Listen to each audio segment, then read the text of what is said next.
नमस्कार, राधे राधे।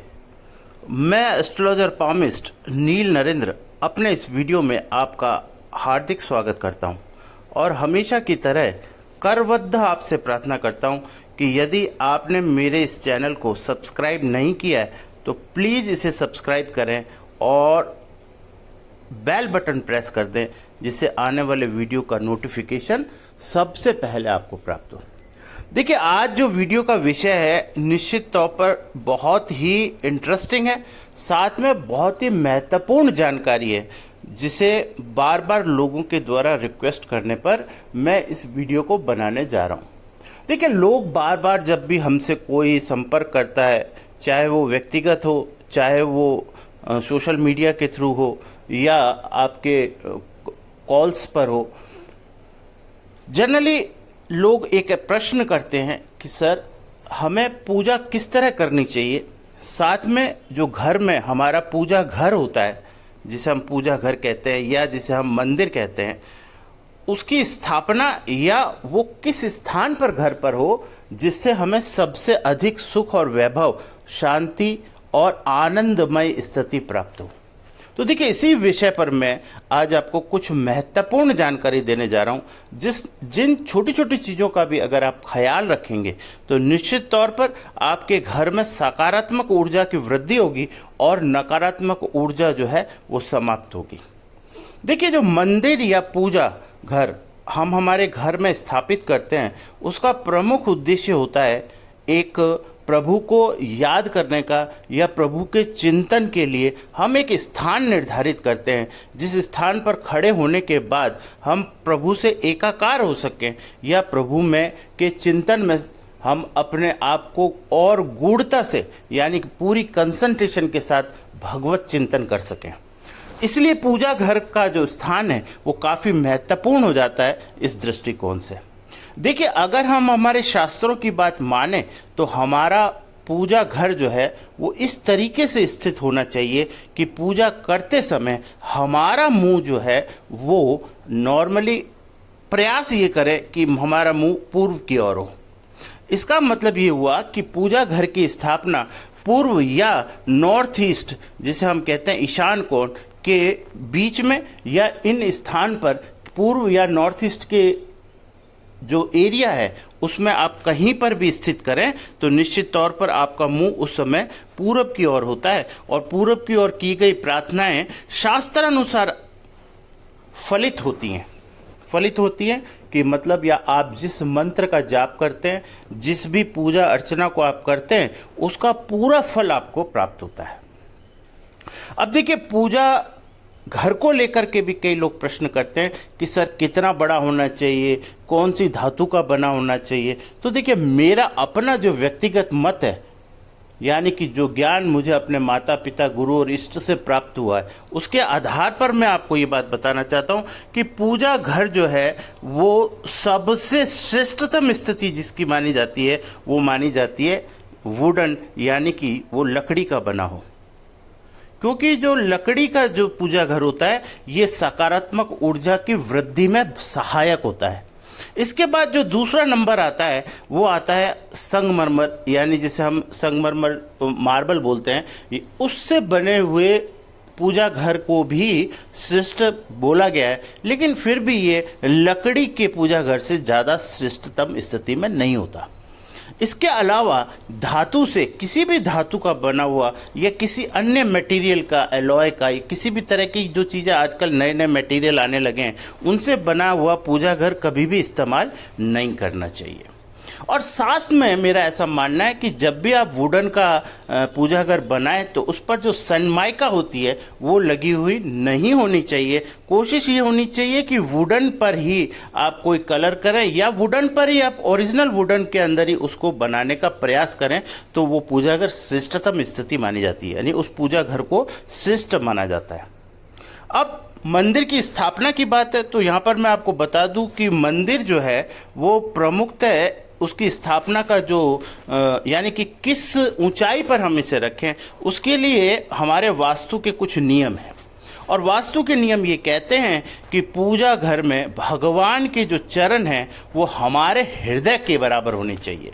यानी कि भगवान जो आपने पूजा घर में स्थापित किए हैं या प्रभु जो आपके पूजा घर में विराजमान हैं, उनके जो चरण हैं वो आपके हृदय के बराबर आने चाहिए। यानी कि इस स्थिति में आपका पूजा घर होना चाहिए या आपकी पूजा करते समय आपकी स्थिति होनी चाहिए। इससे नीचे या इससे ऊपर होने की स्थिति के अंदर आप प्रभु से एकाकार, यानी आपकी प्रभु के अंदर जो कंसंट्रेशन या एकाग्रता बननी चाहिए पूजा के समय, वो नहीं बन पाती।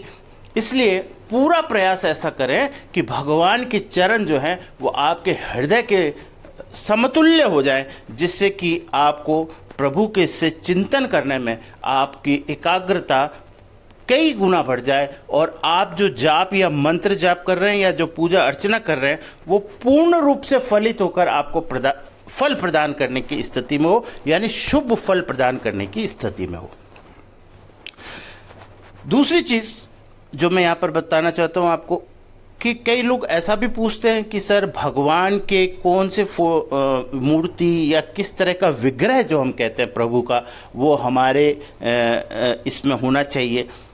पूजा घर में। तो मैं हमेशा कहता हूँ कि देखिए श्रेष्ठतम स्थिति जो है हमारे तांबा जो होता है उसको श्रेष्ठतम धातु मानी गई है शास्त्रों के अनुसार से। तो यानी तांबा हो, पीतल हो, सोना हो, चांदी हो, इनमें से इन धातु का जो विग्रह होता है या पंच धातु का विग्रह हो उसे भी आप इस्तेमाल कर सकते हैं। पंच धातु को के विग्रह को भी आप स्थापित कर सकते हैं या आप साधारण जो हमारे फोटोज़ होते हैं उनका भी इस्तेमाल कर सकते हैं। लेकिन मेरा ऐसा मानना है कि पूजा घर के अंदर एक से अधिक एक ही भगवान के विग्रह नहीं होने चाहिए। यानी जो भी विग्रह हो वो केवल एक होना चाहिए, यानी एक से अधिक विग्रह एक ही भगवान के नहीं होने चाहिए और बहुत ज़्यादा भी नहीं होने चाहिए। यानी आप अपने कुल देवता, इष्ट देवता या किसी पर्टिकुलरली 2 या 4 जो भी आपके प्रमुख देव जिनकी आप स्तुति करते हैं या प्रमुख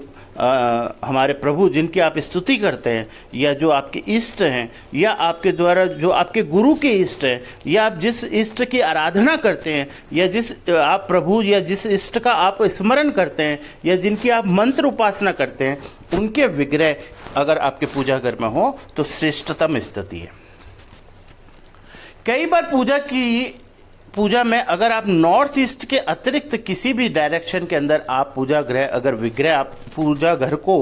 स्थापित करते हैं तो ऐसी स्थिति के अंदर आपको हनुमान जी की, यानी भगवान हनुमान जो कहते हैं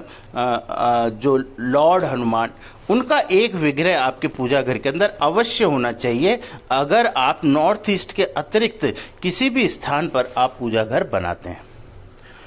दूसरी चीज़ें हमें क्या नहीं करना चाहिए तो मैं आपको बता दूं कि एक तो आपको कभी भी अपने पूर्वज मतलब होते हैं हमारे फोरफादर, पूर्वज जैसे हमारे जो हमारे परिवार के जन रहे हैं और जो अब आज हमारे साथ नहीं है, उनके कभी भी चित्रों को पूजा घर में स्थापित भगवान के साथ नहीं करना चाहिए। इस बात का खास ख्याल रखना चाहिए। मैंने बहुत से घरों में देखा है कि पूजा घर में ही वो लोग अपने पूर्वजों के चित्रों का भी पूजा उनके साथ करते हैं, जो कि बिल्कुल ठीक नहीं है। दूसरी बात यह है कि जो माचिस जिसका उपयोग आप अगरबत्ती, धूप बत्ती, दिया जलाने के लिए इस्तेमाल करते हैं, वो माचिस कभी भी पूजा घर के अंदर नहीं रखनी चाहिए, यानी पूजा घर से बाहर रखनी चाहिए। नॉर्मली लोग ऐसा करते हैं कि माचिस को भी धूप बत्ती, अगरबत्ती के साथ ही रख देते हैं। ये स्थिति बिल्कुल भी ठीक नहीं है। कुछ ऐसी गलतियाँ क्या, जैसे मैं माचिस वाली बात कर रहा हूँ, ये तो मैं कहता हूँ कि 80% से ज़्यादा लोग ऐसे होंगे शायद जो माचिस और धूप बत्ती, अगरबत्ती को एक साथ रखते हैं। ये आपको बिल्कुल नहीं करना चाहिए। माचिस जो है वो पूजा घर के अंदर सकारात्मक ऊर्जा का स्रोत नहीं मानी गई है, इसलिए माचिस को पूजा घर से अलग रखना चाहिए।